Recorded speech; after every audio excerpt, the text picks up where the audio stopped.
আজ টিউশনিতে গিয়ে আমি আমার রুমালটাই হারিয়ে ফেলেছি। আর জানো তো আজকে এত গরম পড়েছে, ট্রেনে এসে রুমাল খুঁজতেই দেখি আমার রুমালটা পড়ে গেছে। এখন আমি মায়ের কোম্পানিতে এসেছি মাম্মামকে নিতে। হ্যাঁ, মাম্মাম কই? কি করছো?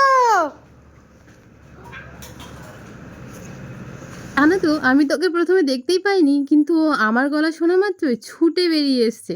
আর তারপরে ওকে আমি রেডি করে বাড়ি নিয়ে চলে যাওয়ার জন্য সবাইকে টাটা বলে আমরা একটা টোটো পেয়েছিলাম। আর টোটোটা না আমাদের বাড়ির সামনে অবধি এসেছিল।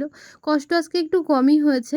তারপরে বাড়িতে এসে খেতে বসে আমার ডিমটা মাম্মাম নিয়ে নিয়েছে। তা ও খাক, তারপরে দেখি ডিমটাও খেলো না আর ভাতগুলোও খেলো না। কারণটা কি জানো? এত গরম তো সেই কারণেই।